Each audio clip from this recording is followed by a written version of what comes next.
Olá, muito bom dia. Inicialmente, eu quero agradecer pelo convite de poder estudar com vocês nesta manhã e desejando a todos muita saúde, muita paz de Jesus. Meus amigos, a proposta de estudo de hoje é nós refletirmos um pouco na qualidade da nossa convivência na casa espírita. Nosso objetivo absolutamente não é de traçar norma, de definir a forma como você frequenta o centro espírita está certa ou está errada. Não é esta a proposta. A proposta é nós dividirmos um pouco deste conhecimento, desta vivência que particularmente eu trago de décadas no centro espírita e para que a gente possa jogar uma luz se a nossa convivência poderia ser melhor aproveitada. Poderíamos até dizer que o estudo desta manhã se propõe a responder pelo menos três questões. A primeira delas, por exemplo, de que forma a minha participação nos diversos trabalhos do Centro Espírita tem contribuído para a minha reforma íntima? A minha vivência nas diversas atividades da casa espírita poderia ser melhor aproveitada?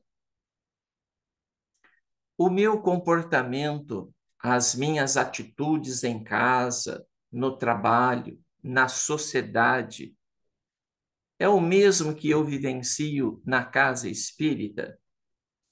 São questões importantes para nos direcionar é, neste sentido de efetivamente aproveitar o tempo na casa espírita. É preciso que entendamos que existe um abismo entre eu frequentar a casa espírita e efetivamente realizar a reforma íntima em mim. Eu costumo dizer, quando nós estamos estudando junto para os amigos, né? Eu falo, meu Deus, será que um dia nós vamos. Eu falo isso brincando, porque eu sei que não é assim, né? Mas será que um dia nós vamos lá no plano espiritual nos deparar com um instrutor, com um mentor, e ele vai chegar para a gente e falar assim: e aí, Norberto, como foi a sua reencarnação? De repente a gente pode falar, foi muito bem, eu fui diretor lá do Centro Espírita Amor e Caridade, eu frequentei duas reuniões mediúnicas, eu fiz mais isso, eu fiz mais aquilo, e capaz deles pegar e falar assim, não, não, não, Norberto, tudo isso daqui está tudo certo, nós sabemos de tudo isso, olha, você frequentou tanto, você fez isso, fez aquilo lá, mas eu quero saber, e daí? E o que disso daí? Efetivamente, como foi a sua reforma íntima? Então, é preciso que a gente entenda que existe esse abismo entre eu frequentar a casa espírita e efetivamente eu promover a transformação, a reforma íntima que nós tanto precisamos, né? É muito comum, é, e isso é com todos nós, porque a vida não dá salto, não dá salto, né? A gente vê pessoas com dezenas de anos na casa espírita, mas ainda trazendo os mesmos comportamentos, as mesmas atitudes de quando iniciou o trabalho na casa espírita. Então, o objetivo de hoje é só é só este, de nós trocarmos uma ideia, um pouco da nossa vivência, de como que a gente poderia melhor aproveitar a casa espírita. E para tanto, para que a gente possa atingir esse propósito, nós vamos buscar, ou não, se não todos, algumas atividades da casa espírita e vamos contextualizar como que nós fazemos hoje e como que a gente acha que a gente poderia fazer melhor. Esta é a proposta. Vocês que estão aqui, fiquem à vontade para se interagir comigo, fazer esse estudo mais dinâmico, mais leve, mais gostoso. Fiquem à vontade, a qualquer momento pode me interromper. Então, vamos começar, por exemplo, na parte de palestras públicas. Vamos começar por aí? Como que a gente vê a palestra pública hoje na Casa Espírita? Então, a palestra começa, por exemplo, às 20 horas. Que horas que eu chego? 20 horas e 7 minutos, 20 e 10 minutos, eu chego já atrasado. Chegando atrasado, eu já sento ali e ao invés de me concentrar, o que que eu faço? Eu olho um detalhe ali, eu olho um detalhe ali, eu tô passado. Eu ainda estou pensando como eu deixei o meu trabalho e o palestrante lá soltando a palestra. Mas depois, de um determinado momento, eu vou conseguir captar aquilo, eu vou sim, me sintonizar com devagarzinho, mas eu vou entrar na sintonia do palestrante. E quando o palestrante falar alguma coisa importante, o que que a gente fala? Olha, minha irmã deveria estar aqui para ouvir isto. Isso daqui encaixa certinho para minha irmã, para o meu primo, para o meu chefe lá do trabalho. Encaixa para eles, para mim não encaixa, não, né? Doutras vezes, olhamos para o palestrante e dizer, olha só, olha quem está falando, você acha que tem moral para falar? Estamos na plateia julgando o palestrante, com coisa que eu, que estou na plateia, mereço ter um Jesus na minha frente. Uma pessoa que não erra, uma pessoa evoluída, eu sou merecedor. Eu não sou merecedor desse palestrante, sou merecedor de Jesus. Uhum. Se nós formos esperar no centro espírita para constituir um palestrante igual a Jesus, pode fechar a porta do centro espírita. É simples assim. Que mais que acontece ali? Ah, muitas vezes nós estamos lá na palestra, né? E o palestrante fala alguma coisa, por exemplo, que eu não concordo, né? E aí eu já torço o nariz. Eu já acho que o palestrante não é bom, o palestrante, e já começo a vibrar negativamente para o palestrante, o que é muito ruim, né? Ruim para a gente, ruim para o próprio palestrante, né? Que vai tornando o ambiente assim. E isso é muito comum, porque o palestrante, a doutrina espírita não é uma religião. A doutrina espírita é uma ciência de base filosófica e consequência moral. É importante entendermos isto. E por que que você está falando isto? Porque, sendo uma ciência, é muito passível de nós termos entendimentos diferentes. Tá tudo certo. Não quero dizer com isso que muitas vezes existem erros doutrinários, aí é uma outra conversa. Mas diferenças de pontos de vista, isso pode acontecer, né? Outras vezes nós estamos ali na plateia e nós dormimos. Dormir não é o termo correto, o pessoal fala que estava em desdobramento, então fala assim, nossa, olha, acabou a palestra, eu acordo, né? Todo mundo muitas vezes aplaude, outras vezes não, mas a pessoa acorda e fala: Nossa, eu fui longe, essa é a mediunidade que eu tenho. Aham, deixa a mediunidade saber disto, né? E, na verdade, nós perdemos a palestra. Então, de um modo geral, é assim que a gente vê, pelo menos lá no centro onde eu frequento, as reuniões públicas. Aí vem uma pergunta, ótimo, tá tudo bem, mas e daí? Como que deveria ser? Aí que é bacana, né? Deveria ser da seguinte forma: eu chego 30 minutos antes, 30 de começar a reunião. Vou me confraternizar com a família espírita. Vou perguntar do Palmeiras, vou perguntar do filho da pessoa. Tá tudo bem, é para fazer isto. Faça dos 30 até 10 minutos antes de começar a reunião, confraternize com a família espírita. Deu 10 minutos, suba no salão, recolha-se.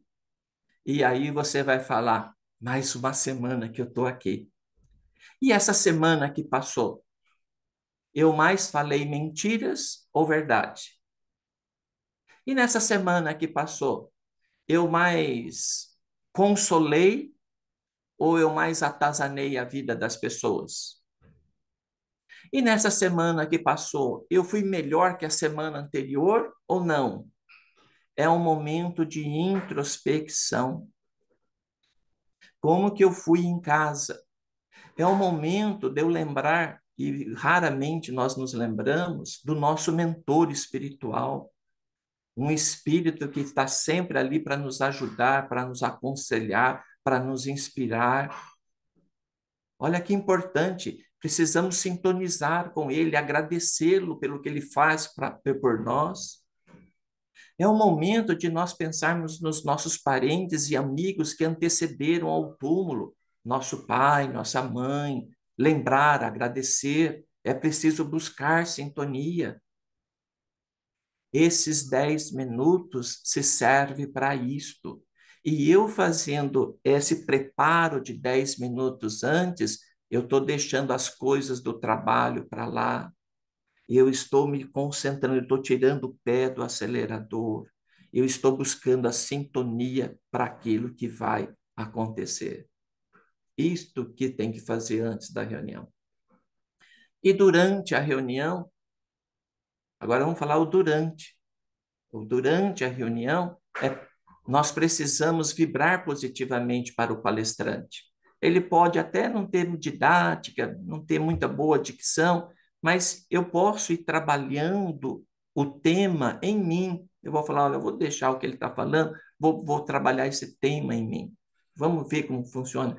E todos os enfoques não tem que ser fulano de tal tem que estar aqui para ouvir isso, fulano de tal, não. Por que que eu estou ouvindo isto? O que que eu tenho que aprender com isto? E tome muito cuidado se você não tiver nada para aprender com isto. Alguma coisa deve estar errada. Durante a sessão, estou com sono, eu levanto, eu fico um pouquinho de pé, quieto, sem atrapalhar os outros, mas dormir não. Salvo raras exceções, dormir não é desdobramento. Muito pelo contrário, se bobear, é influência espiritual de espíritos menos felizes, não querendo que você se instrua, que você se elucide, que você se moralize. Lute contra isto. É assim que as coisas devem fazer. Então, olha que preparo bacana. Aí terminou a reunião. Aí terminou, terminou. Será que terminou mesmo? Será que terminou? Nós devemos levar o estudo que nós recebemos para casa. Puxa, e quem sabe desdobrá-lo nos dias subsequentes. Esposa, você não acredita. O palestrante falou ontem na reunião, olha que interessante, ele falou isto. Eu só não entendi, não achei que estava muito certo isso. Aí eu vou me aprofundar nas obras complementares para ver se o que ele falou, para está certo, está errado, para eu dar melhor entendimento. No culto do Evangelho do Lar, se o assunto foi bem interessante, pessoal, podemos hoje deixar o nosso livro e eu queria trazer o estudo que o palestrante fez. Olha que bacana. Então, desdobrar em assuntos, em conversas edificantes durante a semana em casa. Olha que bonito. Olha como a atividade, que a atividade palestra pública ganha vida na nossa vida. Olha que bonito, né? Então, essa aí fica uma sugestão como palestra pública. Não sei se vocês gostariam de fazer algum comentário sobre isso daqui, senão vamos passar para uma outra atividade.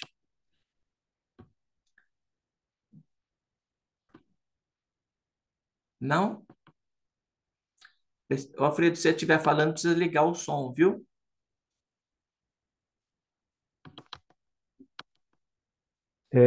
Com relação à palestra pública, né?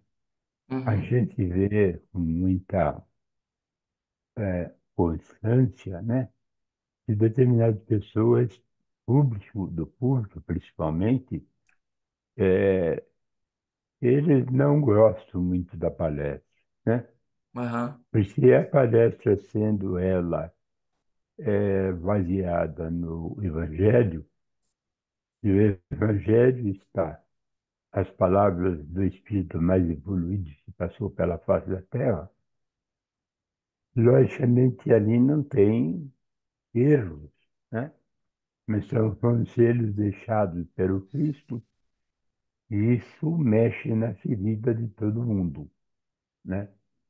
E eles chegam atrasados na palestra, muitos deles até já disseram para mim que não preciso de palestra, eu vim aqui só tomar o passe. E a gente tenta explicar isso para eles, que a palestra não é nada mais e nada menos que uma forma de você detectar alguns quesitos que você precisa modificar, Hum, né? É ali que você aprende a necessidade da autotransformação para a uhum, nossa evolução espiritual, né? uhum, Eu, por exemplo, eu chego no centro, o nosso trabalho começa às 8, eu chego às 6:30, porque eu uhum, também faço o auxílio fraterno, né? Então já é hábito meu chegar nesse horário. E nós temos feito essa recomendação para o pessoal chegar mais cedo, sentar, eh, tentar interagir com as pessoas, pelo menos um boa noite, né? uhum, Seja bem-vindo. Uma música suave, um vídeo que possa acalmar a pessoa, é extremamente salutar para que a pessoa comece a entrar na faixa vibratória necessária uhum, para que tudo se transforme, para que tudo se transcorra dentro de uma paz, dentro de uma harmonia, para um melhor aproveitamento do nosso trabalho e para ele também, né? aham, com Ele precisa certeza. entender de que todos os que estão ali são beneficiados. Uhum, Não é só o palestrante que é beneficiado. Eu falo, o palestrante é o mais beneficiado, porque a orelha dele está mais perto da boca do que a dos outros, né? Então, o palestrante hoje tem que aprender mais. o Então, pa- essa questão que você fala é uma questão que tem que ser trabalhada aos poucos, tem que ter muito tato uhum, para falar com a pessoa, porque o melindre ainda é muito complicado no meio espírita, né? O espírita é um ser muito melindroso, é, só qualquer coisa que você fala, ele já acha que você está querendo chamar atenção. E não é isso daí. A gente uhum, está falando isso para o melhor aproveitamento dele a respeito desse quesito que você falou, uhum, né? Então, é muito importante isso daí. E quando você fala em automodificação, eu sempre cito, quando posso, a, uma frase do Hipócrates, que é o pai da medicina, né? Quando ele falava que antes de você querer curar uma doença, pergunte para o doente se ele está disposto a mudar os hábitos dele, hábitos esses que o levaram a ter aquela doença. E, uhum, na verdade, ninguém quer, porque ninguém quer sair da zona de conforto. Então, eu falo, aqueles que não há evolução, para aqueles que não querem sair da zona de conforto. E quando a gente faz o auxílio fraterno, né, a pessoa é uma santa, um santo que senta ali na frente da gente, né? Mas no decorrer do tratamento a gente vai vendo que não é isso que ele desenhou para nós na hora do auxílio fraterno, né? Existem meandros ali, tanto dessa vida quanto de reencarnações passadas, que tem que ser trabalhado, né? E ele tem que entender, nem todos que vão à casa espírita é, aceitam, entendem a, o ação e reação, né? O vidas passadas. Não, acha que começou no berço e terminou no túmulo. Então é um tanto quanto é difícil de a gente acertar os ponteiros do relógio nesse quesito aí. Então é isso que eu gostaria de falar e deixar para os outros, senão a gente não consegue ir para frente. Excelente. Muito excelente colocações aí, viu? Muito pertinentes. Vamos, terminou a reunião pública, o que que nós fazemos? Vamos tomar passe. Então, vamos falar um pouquinho dos passes, das oportunidades que a gente pode prestar atenção para melhor aproveitar a atividade do passe. Bom, terminou a reunião, eu já estou lá no final do salão e eu já começo a reparar, será que vai demorar muito para eu tomar o passe? Será que não dá para eu passar ali na frente? Ó, tá tendo um jogo do Palmeiras. Quando será que tá o jogo do Palmeiras, hein? Será que eu vou chegar em casa para o segundo tempo do jogo? E a cabeça, e quando não, eu vou reparando no vestido de uma, vestido da outra, eu vou conversando com a pessoa que está me acompanhando, outros assuntos do nosso dia a dia, e eu estou na iminência de tomar o passe. Aí, chego lá, me chamam, vou lá, vou tomar o passe. E depois que eu tomo o passe, você escuta da pessoa, ah, agora sim. Ui, estou me sentindo bem melhor. Eu confesso que eu não entendo como isso acontece. Porque o passe, o magnetismo, é uma ciência. Precisa ter o passista e o paciente. Tem que haver sintonia entre ambos. Norberto, quer dizer que quando não existe essa sintonia, não existe a transfusão de energia? Eu não disse isso. Vai ter a transfusão de energia, mas ela não terá, longe de ter a eficácia que teria se ambos, passista e paciente, se preparassem para esse momento. Então, terminou o passe, eu fecho os olhos e eu vou dizer: por que que eu quero tomar um passe? Por que que eu preciso tomar um passe? Quais são os meus problemas? O que que está me importunando? Eu entro em concentração, em introspecção comigo mesmo. O que que eu gostaria que acontecesse, se eu for merecedor, na hora do passe? Meu problema é de saúde? Saúde física ou saúde emocional? O que está acontecendo? Meu problema é de relacionamento? Por que que eu quero tomar um passe? Eu devo pensar em mim antes de entrar à câmara de passe.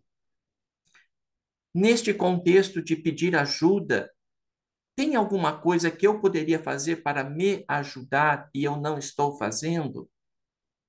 E aí sim eu acesso a câmara de passe e vou tomar um passe. E vou pedir aos bons espíritos que tudo aquilo que eu pensei ali fora eu possa ser merecedor de um lenitivo. Existe uma concentração, um preparo antes de tomar o passe. Nos nossos estudos, eu lembro assim, quando a pessoa fala assim, ai, Senhor, eu crio uma história dizendo assim, ai, Senhor, eu queria tanto tomar um sol, e o Senhor fala, fecha o guarda-chuva, que o sol vai bater. Ai, Senhor, mas eu queria muito tomar um sol, e eu lá com o guarda-chuva.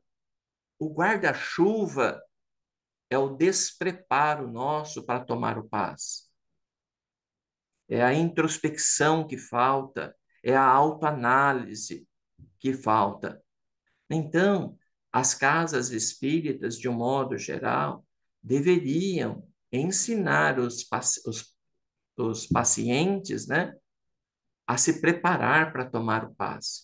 Então, é uma outra colocação para a gente poder, assim, que a gente vê de oportunidade de melhoria.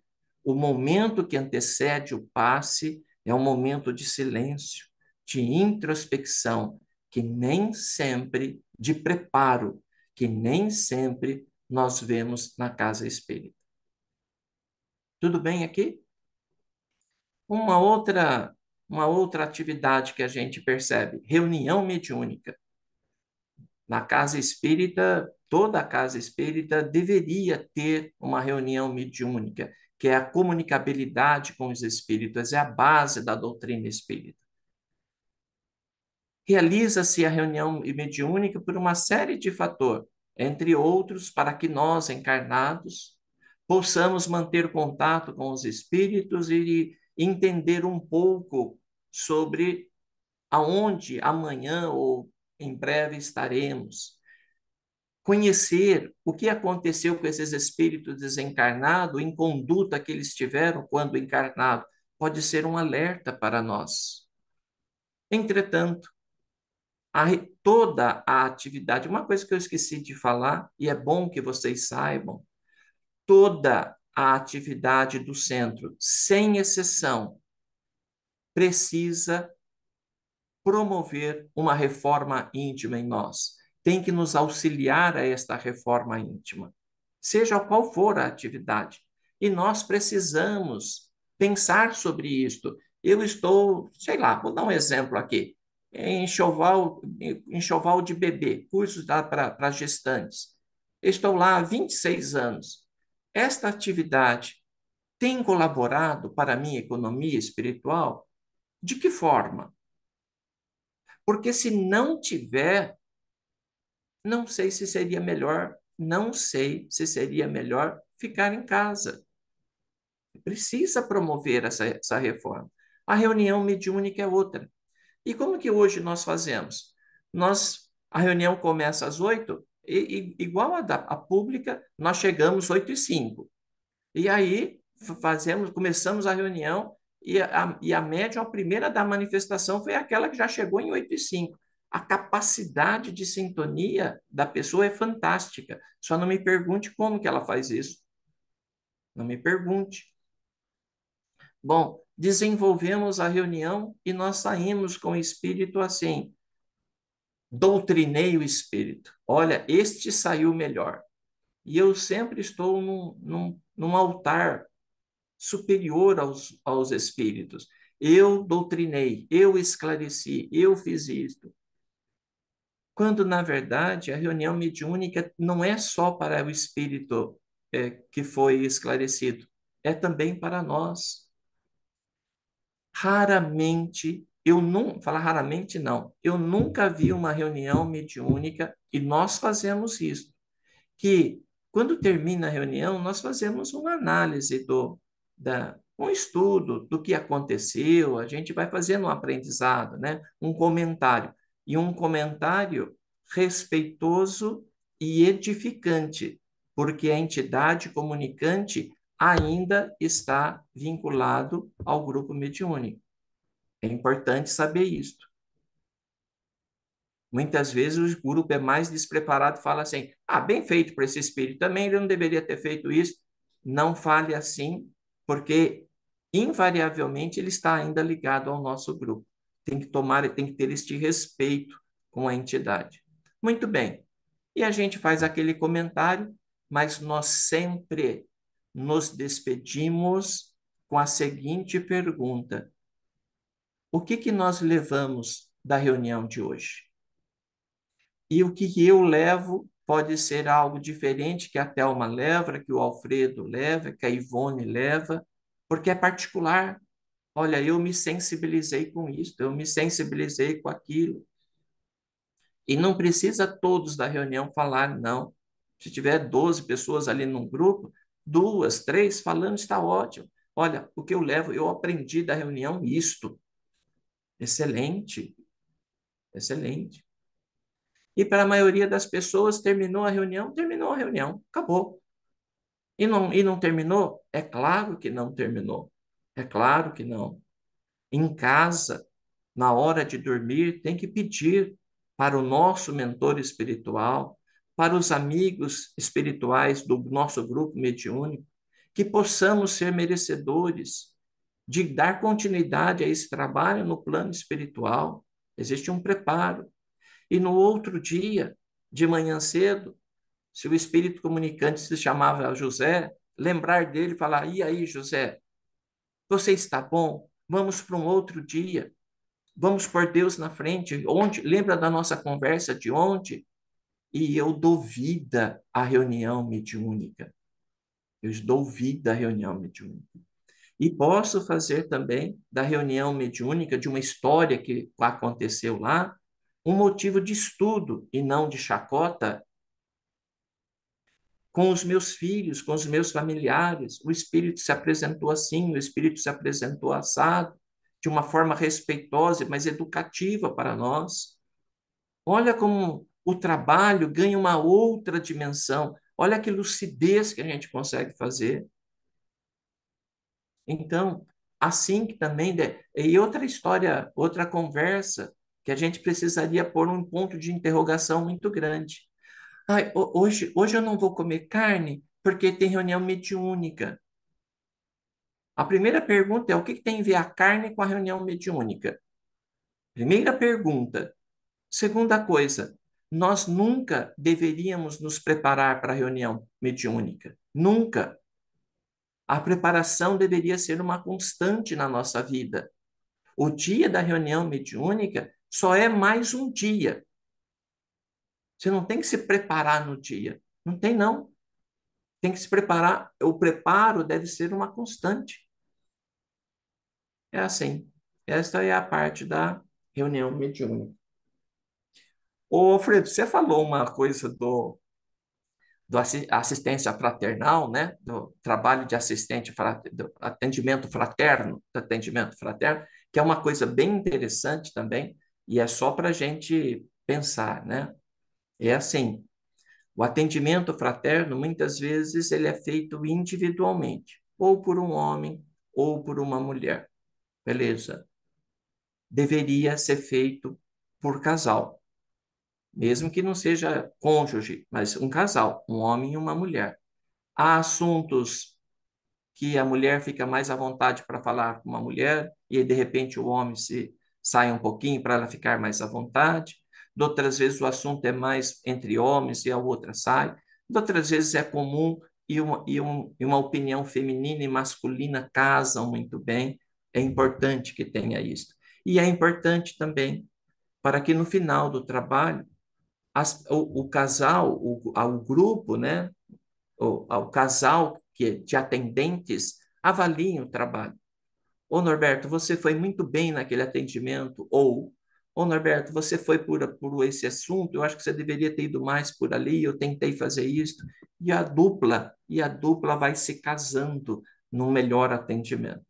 Isso é um aspecto. O outro aspecto, e mesmo porque nessa história de atendimento fraterno, né? Muitas vezes não. A pessoa que está sendo atendida sempre está numa fragilidade emocional e, e é sempre bom ter duas pessoas, por motivos óbvios, né? Muito bem. Mas tem uma coisa que a gente precisaria pensar também no atendimento fraterno. Quando a pessoa vai lá e fala alguma coisa para a gente fala assim: não, não, ó, eu vou pôr o nome de você em oração, eu também vou te dar água fluidificada, eu vou pôr seu nome também em reunião mediúnica, eu vou te dar isso, eu vou te dar isso, eu vou te dar, eu vou te dar. Não sobra nada para a pessoa assistida fazer. Eu vou fazer tudo para ela. Mas ela justamente está nessa posição de desequilíbrio emocional por ela não ter feito um monte de lições de casa, não ter prestado atenção num monte de conduta. Agora eu, assistente, vou fazer tudo para ela? Você acha isso certo, né? Então, os grupos de atendimento fraterno têm que dizer, têm que mostrar para o assistido, para o atendido, né, que o que ela passa hoje muitas vezes é fruto de uma desatenção, de uma conduta menos equilibrada e que ela precisa fazer. Que o centro pode e deve fazer um monte de coisa, mas são sempre paliativos. Água fluidificada é paliativo, reunião mediúnica é paliativo, não resolve nada. É a pessoa que tem que mudar o padrão vibratório dela. E muitas vezes o atendimento fraterno se esquece de fazer isto, né? Também é um ponto de bastante atenção para a casa espírita, né? Eu, pois não? Tem alguém? Ivone? É Ivone, é. Pois não, Norberto, Ivone. bom dia. Bom dia. Quando você falou da carne, né? De comer Aham, carne da uhum, reunião. Eu sempre ouvi, porque eu sou espírita desde da infância, né? E sempre ouvi que por animal ser sacrificado e ele tem sofrimento na morte, diz que a carne fica com vibrações negativas.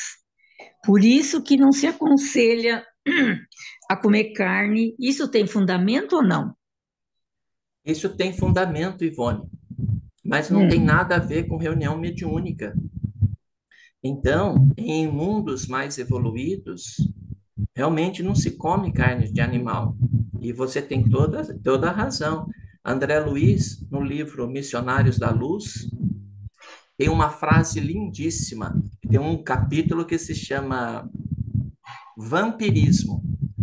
E ele tem uma frase lindíssima que ele diz assim, Ivone: um dia o estábulo como lar serão lugares sagrados. Tá tudo certo. então, Entretanto, concluindo, na verdade, a gente devia se preparar para não consumir mais carne, né? Não ser mais é, usuário de carne. Esse seria o melhor, né? mesmo Porque estamos sacrificando um, um, um ser vivo, né? Que também é criação de Deus. E para conviver com a gente aqui, né? Nos auxiliando em alguma coisa, a convivência pacífica com os animais. E não, eu como carne muito pouco. Vou falar que eu não como, eu como, mas gostaria de parar.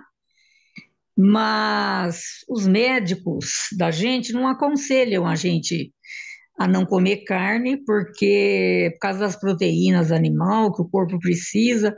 Eu não sei também até quanto isso é verdadeiro. Ô, Ivone, a gente deveria fazer esse treino mesmo, mesmo porque no plano espiritual não tem churrascaria, viu? E irmão X, ele Mas no diz, nosso lar, no livro Nosso Lar, acho que é Nosso Lar, sim, disse que quando o diretor lá, como é que ele chama o diretor do Nosso Lar? Esqueci o eu- nome dele. ah, Fez uma palestra lá, convidando os habitantes lá a não consumirem alimentos muito parecidos com o da terra, né? Que eu nem sei o que é que eles comem lá. E que houve rebelião lá, e que houve até tráfico de carne lá de entrada no nosso lar. Aí depois parece que ele também fez um trabalho de 30 anos para modificar esse comportamento dos espíritos que ainda precisavam de alimentos quase que materializados para se alimentar. você assistiu o filme Nosso Lar, número um? André Luiz chega para jantar na casa de amigos e ele tá morrendo de fome e ele vai numa expectativa que tem uma coxa de frango muito grande e a comida é bem frugal, bem light. Ele fica desapontado, ele olha aquela sopa assim, ele fala, meu Deus, né? Então, e o irmão X, Humberto de Campos, o espírito Humberto de Campos, com o pseudônimo de irmão X, tem um livro, eu não vou lembrar o nome do livro, mas na primeira crônica dele, primeira, ele fala: tome cuidado com as carnes muito temperadas. Aqui não existe esse tempero, você pode sentir dificuldade de, de se adaptar aqui, né? E você sabe, Ivone, nesse sentido, o meu problema, eu acho que eu, não, eu consigo até viver sem carne, mas meu problema é açúcar, menina. Isso que é o duro, viu? Doce, doce. Mas precisamos nos atentar mesmo, viu? Muito obrigada. Para a reunião mediúnica, voltando à reunião mediúnica, a carne não tem problema algum para a reunião mediúnica, porque a não ser que a sessão seja de materialização. O problema não é a carne, é o quanto que se come. Porque aí vai chegar na reunião mediúnica e fala assim, ai, tô empanturrado, ai, tô passando até mal, tô passando até mal. Não é a carne, é o quanto que se come. Aí sim, vou fazer uma alimentação frugal, de pouquinho, chego em casa eu posso até me complementar, mas que o quanto eu comi não me atrapalhe na minha sintonia, né? É isso daí, viu? Vamos falar um pouquinho sobre se alguém mais quiser participar Ah, aí, quiser comentar, só, por só favor, viu? uma parte, o Norberto. Pois não, Aliás, não é só na reunião mediúnica, né? É, a gente vê lá no livro Consolador que o Emmanuel fala que na nossa ação humana não é isso de proteínas, né? Está lá no Consolador. Mas se nós pudermos evitar, nós temos pessoas, por exemplo, até uma pessoa que ela não come carne. Nós temos um outro amigo, ele escreveu um livro, Suicídio Consciente. Ele fala a esse respeito e ele não ingere carne de jeito nenhum. E isso é muito importante. O mais importante também, que é a ingestão de alimento, é de que quando você vai para uma reunião e você é um médium pacífico, você não deve se alimentar em excesso, porque você precisa da energia aqui, na mão. E, na verdade, se você ingerir muito alimento, as suas energias do corpo vão estar direcionadas aonde você necessita ser trabalhado, é o estômago. Então, quanto mais frugal por alimentação, melhor é, né? Você falou aí a respeito do auxílio fraterno, que a gente não deve fazer tudo para a pessoa, né? A gente tenta, da melhor forma possível, dar algumas diretrizes para a pessoa. A gente se atreve a fazer isso, né? E a pessoa escolhe, ela tem que fazer. E tem uma frase que eu gosto muito, que diz assim, tem muitas pessoas que reclamam por não estar aonde gostaria de estar, porque não fizeram nada durante a vida, não deram um passo a mais. E a pessoa pergunta, poxa, essa frase é de Emmanuel? Não é, essa frase é da Madonna. Mas você veja, e mesmo nos momentos em que ela tem os momentos de reflexão, ela passa uma mensagem para a gente, né? Então, se a gente fizer tudo para o que vem a casa em busca de uma coisa, a gente tem que mostrar algumas alternativas para ele entender, ele precisa mudar. Olha, se até agora não deu certo, tenta mudar para você ver o que vai acontecer, né? Não custa você mudar um pouco a sua maneira de ser, a aceitação, a humildade, o orgulho, a insatisfação, enfim, vários requisitos que normalmente nós atraímos para nós, espíritos não tão, tão bons, vamos dizer assim, não, que entenderam ainda a necessidade e quanto é salutar ser bom, não se aproximar de nós. Não que eles não devam se aproximar, deve, mas nós também temos que ceder a eles ao ensinamento. Esse ensinamento é feito através dos nossos atos, e não do só falar, né? Não só de mandar, não só de dar isso, daquilo. Então, nós não temos que dar o peixe, né? Ela frase é bem oportuna. Vamos ensinar a pensar. Então, eu acho que isso é muito importante que você nos lembrou. Um detalhe, você falou de reuniões mediúnicas, né? As pessoas acham que a espiritualidade chegam ao centro na hora que vai começar o trabalho. Na verdade, não é, eles já estão lá preparando a reunião há muito tempo.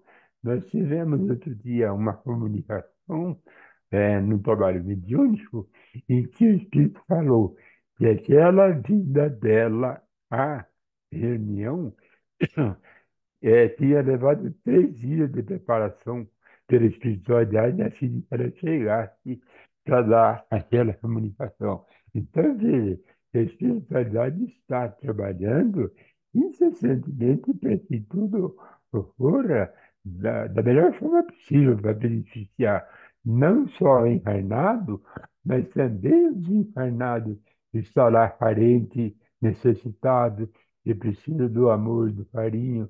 Então, a primeira coisa que nós temos que aprender é não bater de frente com o obsessor.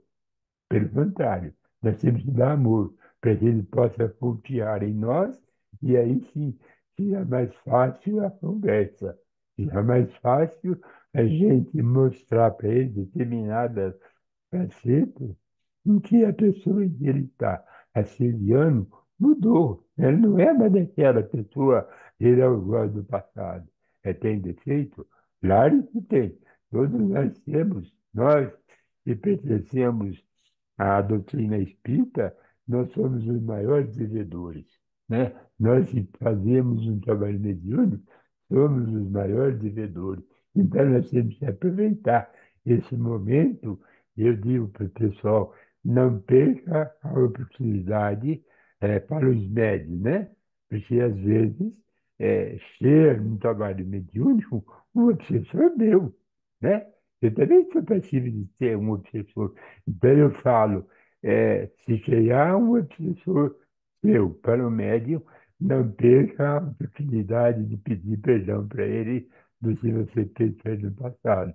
Porque nós não sabemos onde é que nós vamos ter essa outra oportunidade novamente.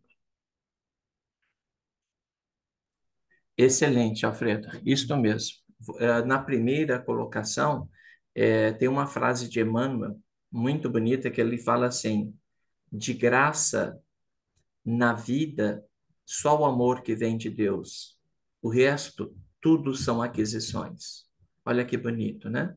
Então, é assim mesmo. E em relação à reunião mediúnica, perfeito. No nosso grupo, nós deixamos a porta aberta até 10 para as 8. Se o membro da reunião mediúnica chegar e a porta estiver fechada, não é para bater. Se Uhum, bater, vai ser convidado para voltar na próxima. E não perde a ida. Tem reunião pública no salão. Não, mas o motivo era justo. Não, está tudo certo. Não tem problema nenhum. Só não vai entrar. Pode ser o que for. Morreu minha mãe, cheguei atrasado, estava no trabalho. Tá tudo bem. Vai para o salão, assiste lá. 10 para as 8, nós nos reunimos, ficamos em silêncio na reunião mediúnica. Aquilo que eu estou falando para vocês aqui, nós fazemos na nossa reunião mediúnica. Muito bem, eu acho que tem tempo para mais uma, pelo menos, mais uma uhum, atividade. Eu gostaria de falar do trabalho de assistência, a, de assistência a famílias carentes, a pessoas carentes, né? Então, nesse tipo de trabalho, a gente vê muitas vezes casa de sopa, entregar uma cesta básica, entregar roupas, fazer bazar, qualquer atividade em prol das pessoas mais necessitadas, né?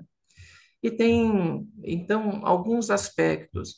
Muitas vezes o centro mantém essa atividade, a mesma família já está na terceira, quarta geração como assistida do centro. Eu acho que a ideia não é fazer um trabalho assistencialista, mas um trabalho de socialização, de reintegração da pessoa no coisa. Então, o grupo, seja o centro, ele deveria pensar, olha, esta família, família aqui Simonetti, por exemplo, né? Estou dando um exemplo aqui, é a quarta geração de assistidas nós. Não pode.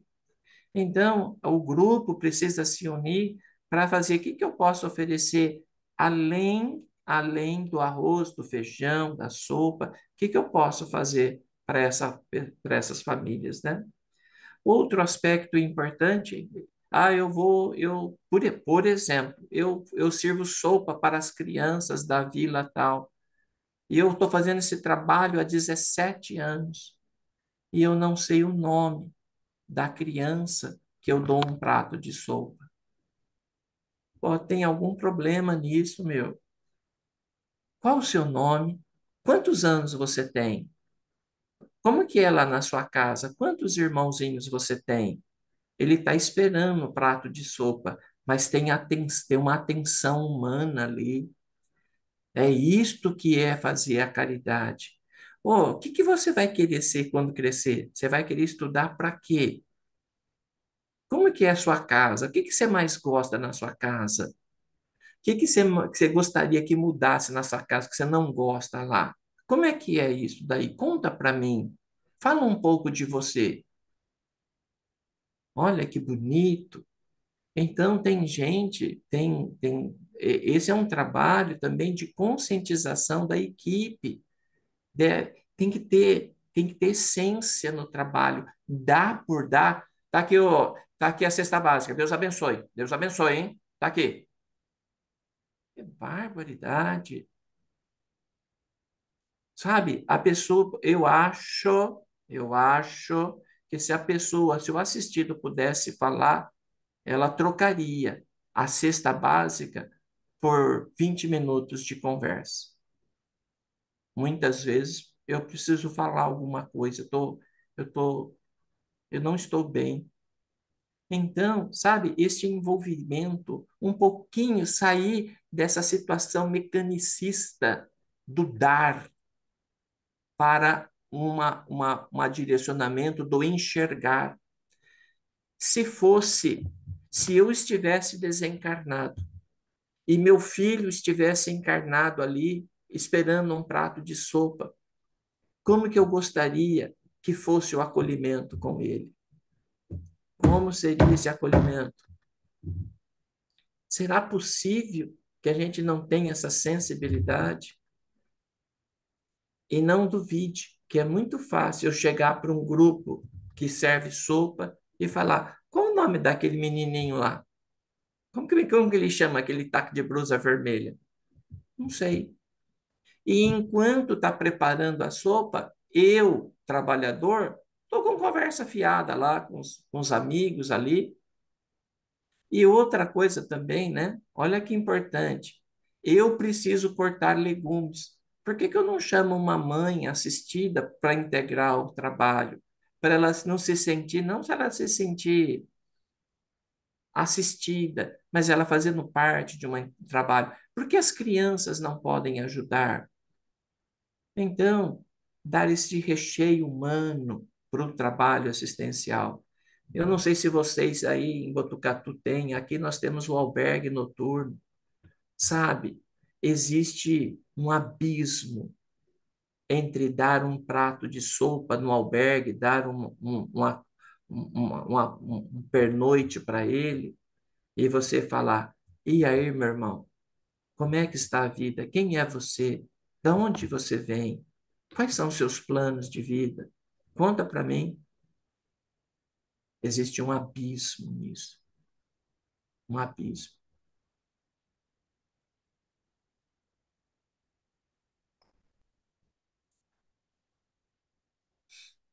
Norberto, o que você faria, por exemplo,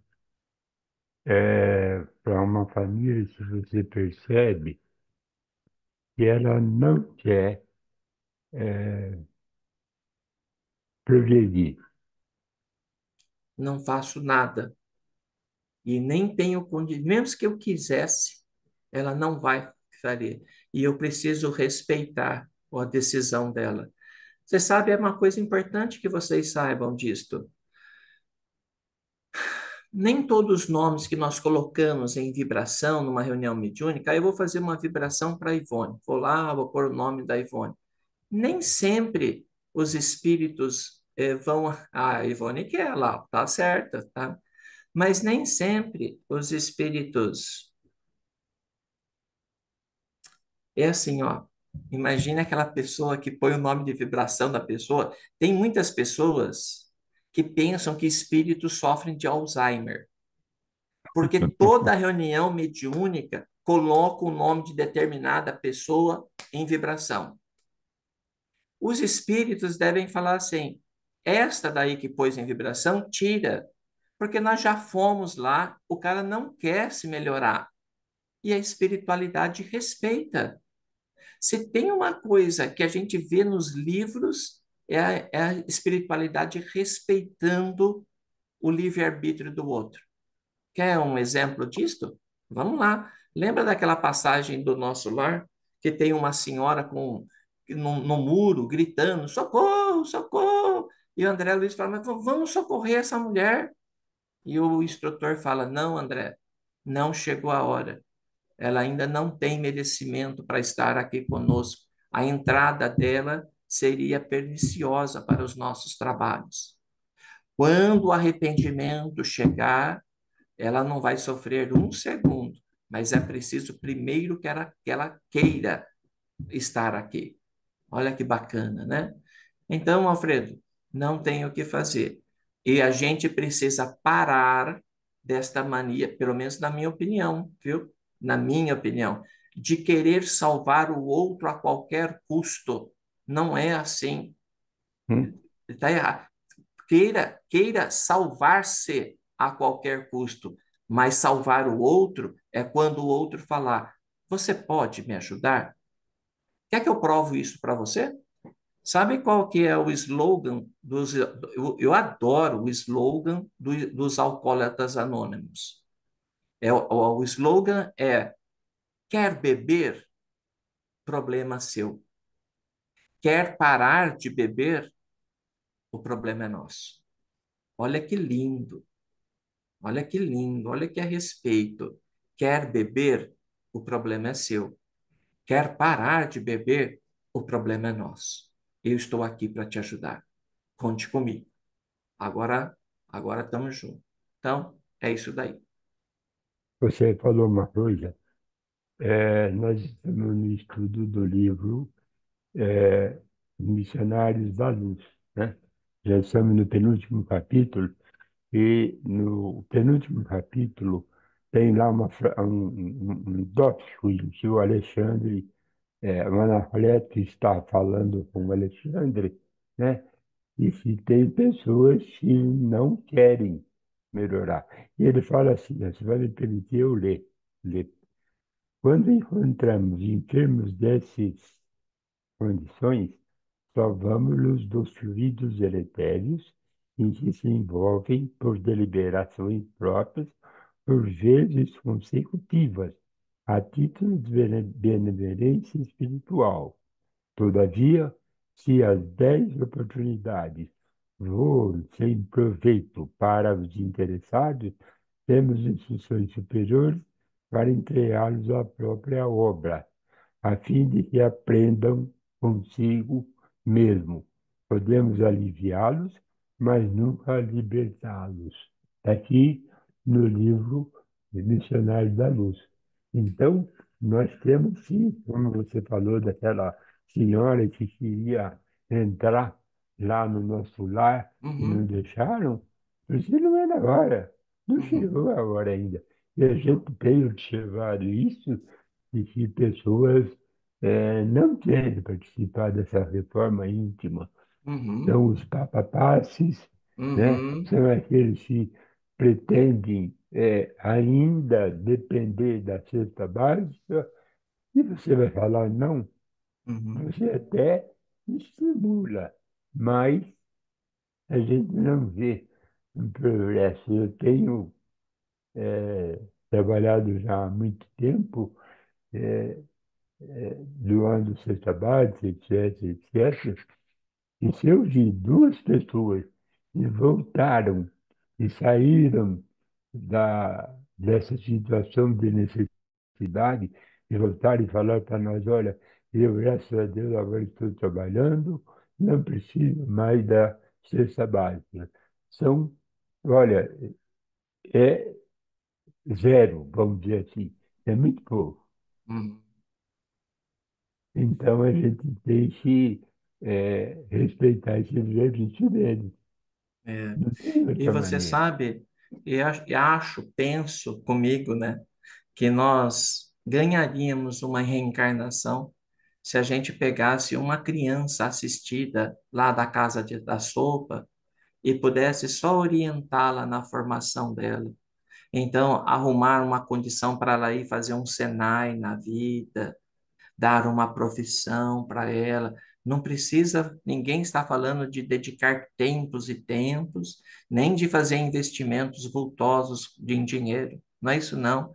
É só de orientar, de tentar abrir portas, de conduzi-la para um Senai, de fazer um acompanhamento.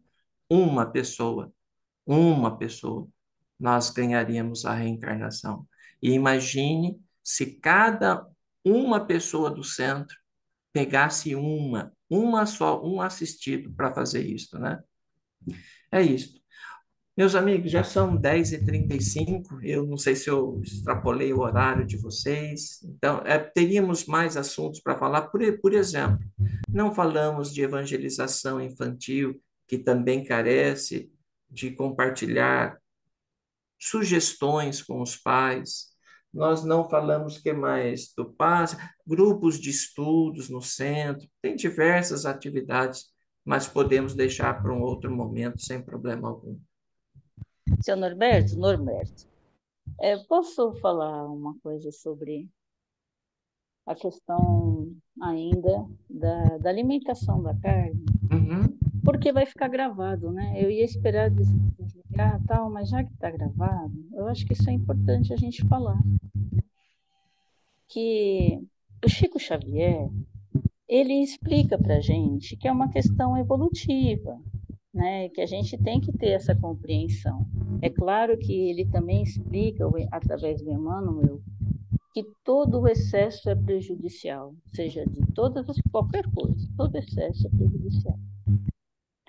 Mas, sobre a carne, eu gosto de lembrar que o Chico, ele comia basicamente canja, ele adorava frango, ele comia frango. Eu já vi uma entrevista da pessoa que cuidava dele, e ela até mostrava como ela fazia aquela receita, aquele franguinho. A gente tem que ser compreensível, tem que ser tolerante. Algumas crianças nascem sem suportar carne de jeito nenhum. Eu sou mãe de 2 filhos. Ô, Um é bem Thelma, carnívoro. Thelma, eu só ia pedir para a Ivone e para o Alfredo, se possível, fechar o microfone, que está atrapalhando Ah, o seu áudio. tá bom. Então, o Chico comia frango, ele adorava o frango. O problema que eu acho que a gente deveria meditar, todos nós, porque é um momento em que nós precisamos nos aprofundar em alguns temas da sociedade, e cada pequena discussão é importante, é a crueldade.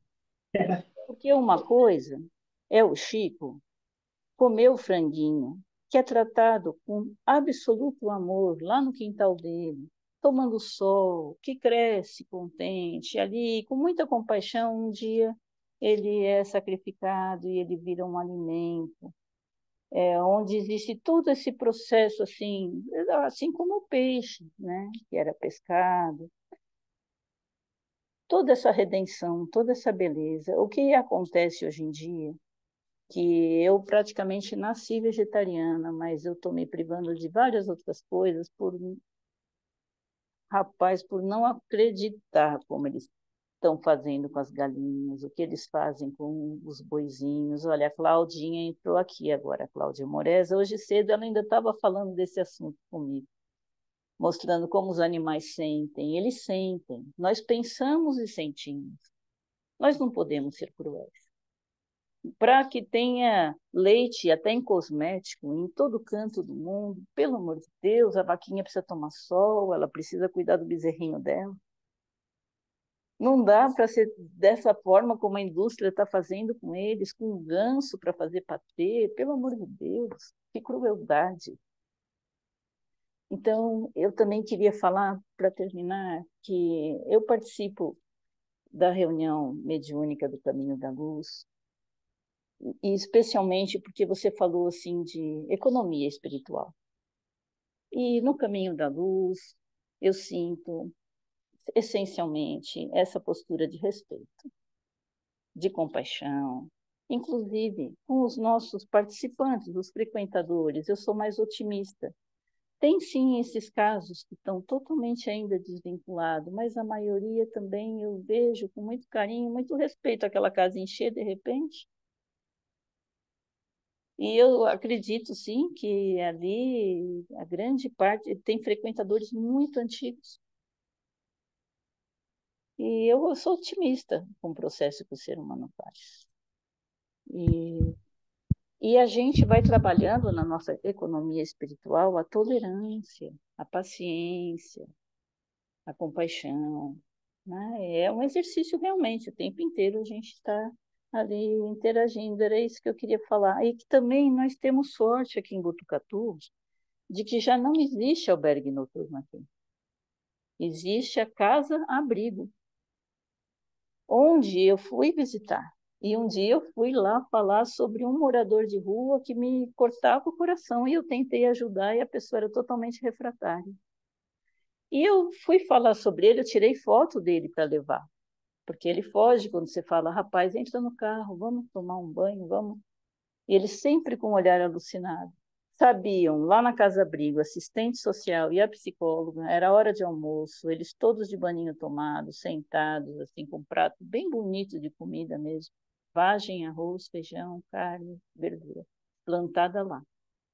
Então, aqui em Botucatu nós temos essa sorte. Durante a pandemia, foram feitos, assim, núcleos individuais que abrigavam, inclusive, o pet do morador de rua, com álcool gel, tem um cuidado. Então, a gente roga a Deus que a nossa humanidade vá se esclarecendo e tomando atitudes corretas, devagarinho, porque ainda tem muita, muita, muita coisa errada.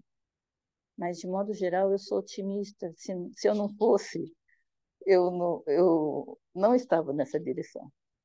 Eu confio muito em Deus, na espiritualidade, muito mais do que no ser humano. E olho para mim, para os meus defeitos, aonde eu me dispersei, aonde eu não foquei.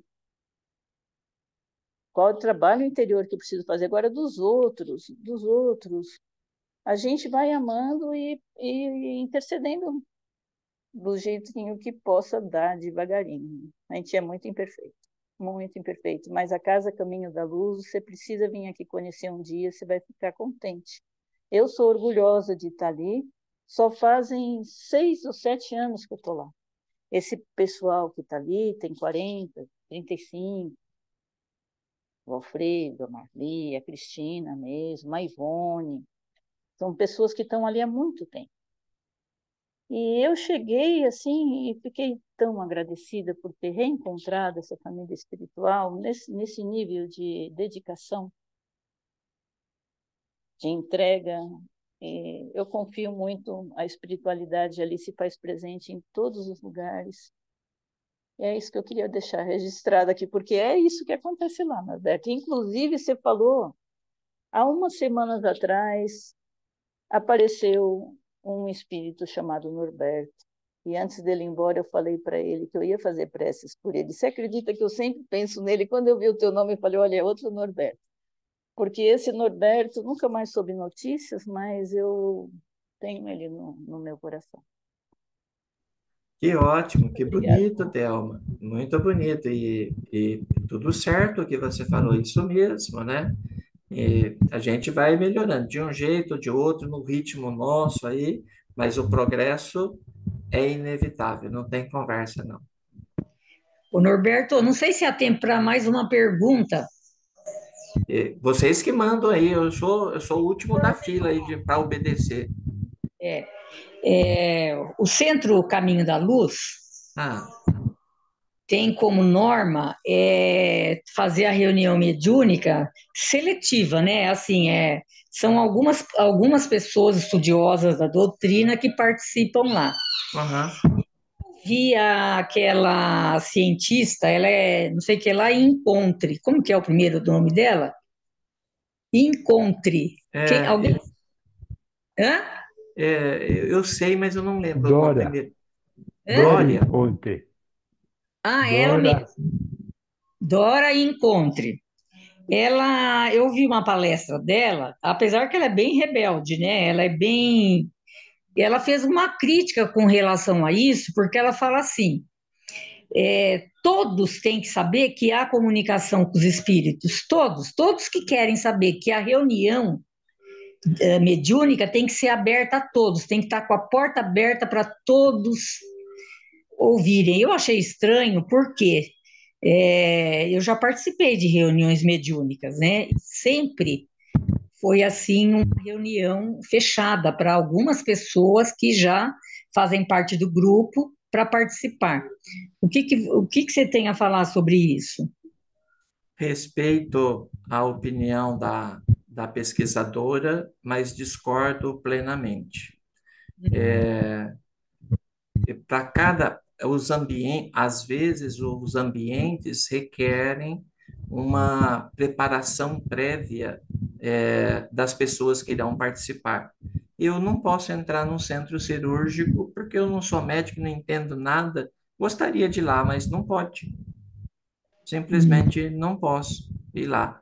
Então, que negócio é esse daí?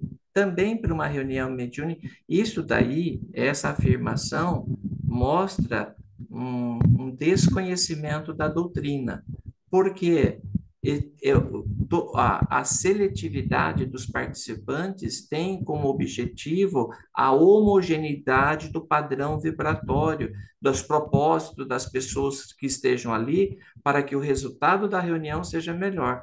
Quando você abre para curioso, imagina a heterogeneidade do ambiente vibratório, a dificuldade que o médium vai ter, sem contar outras cositas. Ah, eu queria fazer uma pergunta pro espírito e essas perguntas nem sempre serem convenientes, né? Então, não tem nada demais. Tem inúmeros ambientes que, para você se preparar, você tem que ter um pré-requisito. Para você frequentar, participar, você tem que ter um pré-requisito. Na reunião mediúnica tem que ser casa de Maria Joana? Que negócio é esse? Mas a Dora Encontre se acha uma grande pesquisadora, viu, de Kardec, é, e ela fala, critica muita coisa da religião espírita, que eu também não concordo com ela, mas eu ouvi ela falar isso e fiquei pensando nisso, né? Eu falei, meu Deus do céu, ela fala que todo mundo tem que saber que há comunicação com os espíritos. A ciência, todo mundo pode ver a comunicação, mas é estranho, né? Uhum. Você, no meio espírita, como em qualquer lugar na vida, nós vamos encontrar gentes de pessoas com pontos de vistas diferentes, né? A gente respeita, tá tudo certo, é uma opinião dela, mas particularmente eu tomo a liberdade de não concordar, que também é uma orientação da USE, da FEB, né? Também eu seguiria esse caminho. Na Sociedade de Estudos Parisienses de Kardec, não entrava qualquer um, não entrava. É isso. Roberto, é, nós também não permitimos a entrada nas reuniões mediúnicas daquelas pessoas que não sejam pertinentes ao grupo.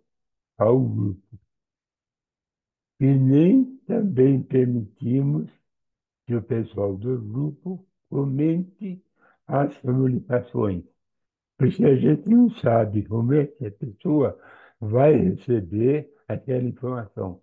Imagine uma pessoa que não entenda, saber se ela perdeu a Inquisição e se ela mandou para a fogueira o filho, a filha, etc, etc. Não há que se por lenha na fogueira, né?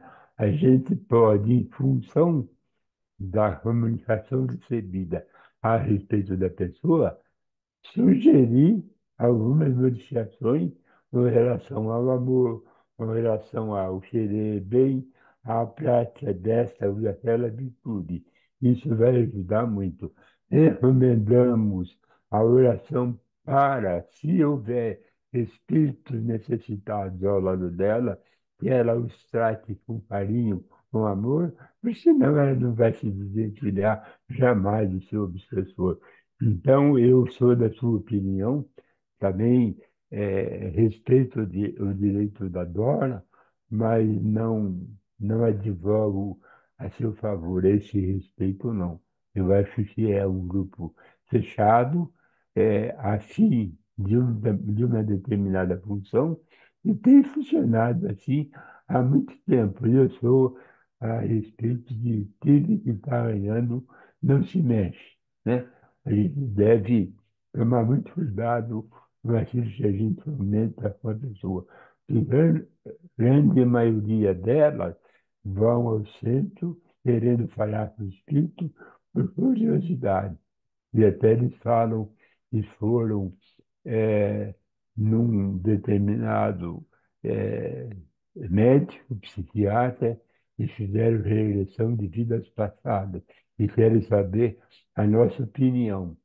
E eu falo o seguinte: se o psiquiatra falou que a pessoa pertenceu à corte do rei tal, eles vão voltar.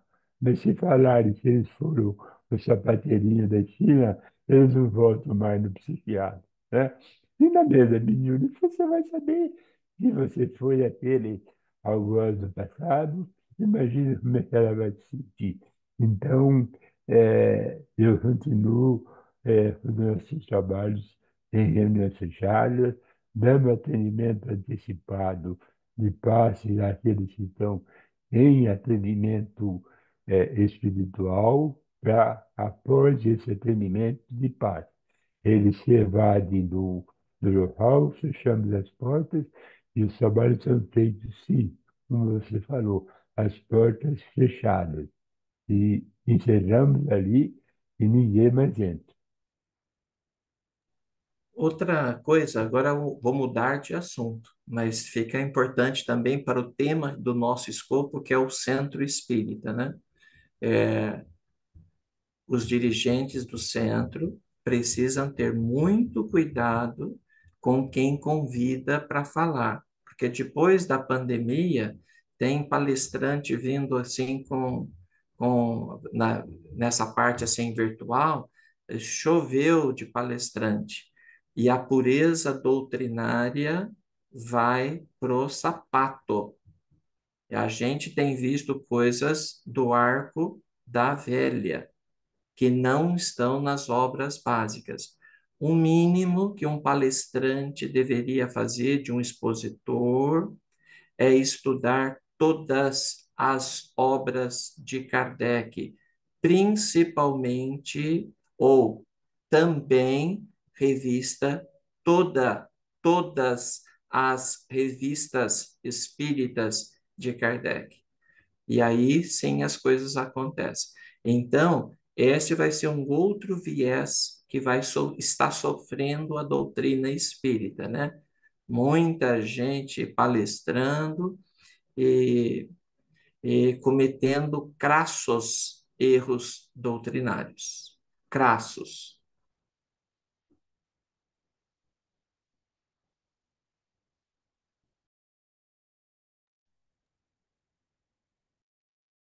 Eu acho que se alguém tiver mais alguma consideração a fazer, que o faça. Se não tiver, nós partimos para o encerramento, não, Thelma?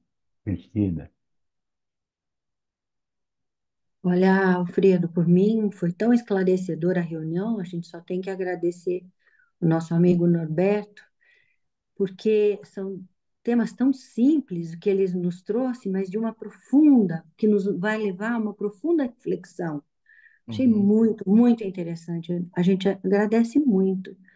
E muitas das suas colocações a gente se encaixa. E com certeza vai nos levar a uma reflexão profunda. E eu costumo dizer que dentro da doutrina, todos os temas nos levam, eles convergem à reforma íntima.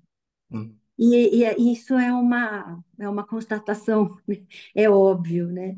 E toda questão, todo tema que a gente conversa nos leva a isso. A gente tem que pensar nisso também, né, Norberto? Eu só Você tenho que agradecer, só tenho que te agradecer. sabe, você sabe, Cristina, não, hoje nós não abordamos nenhum tema doutrinário em específico, mas essas esse compartilhamento de ideias que foi a nossa proposta, de vivência que foi a nossa proposta, para a casa espírita é fundamental, porque a partir do momento que você fala, puxa, aquilo que ele falou eu acho interessante e poderíamos trabalhar, a gente atinge muita gente. Se preparar para o passo, se preparar para a reunião, ter essa lucidez. O que nós pretendemos, compartilhando, é dar um pouquinho mais de lucidez sobre como melhor nós podemos aproveitar as atividades do centro para a nossa economia espiritual. Então, apesar de não ser um tema doutrinário, eu concordo com você. É um trabalho muito importante e, principalmente, os dirigentes da Casa Espírita deveriam se atentar, ensinando os seus frequentadores a melhor frequentar o centro.